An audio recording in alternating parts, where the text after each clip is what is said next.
नमस्कार, मैं साहुल पांडे और एक बार फिर से आप सभी का स्वागत है। बिहार चुनाव संपन्न होने के बाद से ही कई जगहों पर हिंसक प्रदर्शन देखे गए हैं और हिंसा उकसाने की कोशिश भी हो रही है।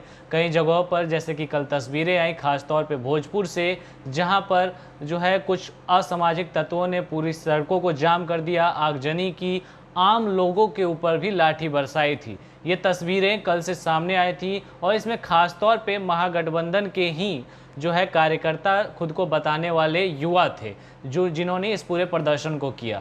लेकिन आज एक और खबर आई है, ये खबर भी आरा से ही सामने आई है। यहाँ के रमना मैदान में भीमराव अंबेडकर यानी कि हमारे संविधान के निर्माता, संविधान के जनक कहे जाने वाले बाबा साहब भीमराव अंबेडकर की एक प्रतिमा है। इस प्रतिमा को क्षतिग्रस्त कर दिया गया है। दरअसल भीमराव अंबेडकर की इस स्टैचू का हाथ जो है किसी असामाजिक तत्व ने तोड़ दिया है और इस पूरे मामले को जब पूरा मामला आज सुबह सामने आया तो हंगामा मच गया। सत्य जिंदाबाद जिंदाबाद जिंदाबाद। सामाजिक तत्वों को गिरफ्तार करो, गिरफ्तार करो, गिरफ्तार करो। चांद रहेगा, बाबा तेरा नाम रहेगा। बाबा साहब अम्बेडकर के मूर्ति पर हमला करने वालों को गिरफ्तार करो, गिरफ्तार करो, गिरफ्तार करो। बाबा साहब अम्बेडकर की मूर्ति पर हमला क्यों? जिला प्रशासन जवाब दो, जवाब दो, जवाब दो। इस मामले की जानकारी मिलने के बाद इलाके के कई भाकपा माले के नेता मौके पर पहुंच गए और वहां पर उन्होंने टूटी हुई जो मूर्ति का टूटा हुआ हिस्सा था उसे हाथ में लेकर के वो लोग प्रदर्शन करने लगे और जो है अपने विपक्षी दल के खिलाफ जो है कहीं ना कहीं नारेबाजी करते हुए दिखाई दिए। इस दौरान बिहार विधानसभा चुनाव में यहाँ से महागठबंधन के उम्मीदवार रहे मोहम्मद कयूमुद्दीन भी जो है पहुंचे थे और उन्होंने साफ तौर पे इस पूरे मामले को लेकर के जो है यहाँ से जिस तरीके से चुनाव में उनकी हार हुई, भाजपा के एक प्रत्याशी की जीत हुई और उन्होंने इसी तरीके से इस पूरे मुद्दे को भुनाने की कोशिश की। सुनिए क्या कह रहे हैं।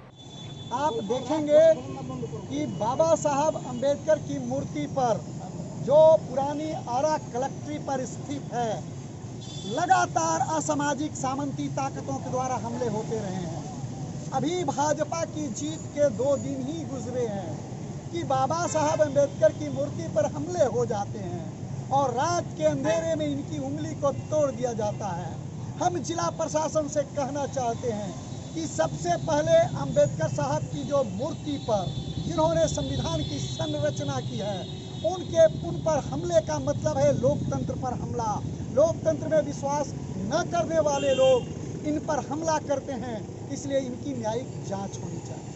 दूसरी बात मैं कहना चाहता हूं कि जो मूर्ति क्षतिग्रस्त हुई है, इस क्षतिग्रस्त मूर्ति का यथाशीघ्र उसकी मरम्मती होनी चाहिए।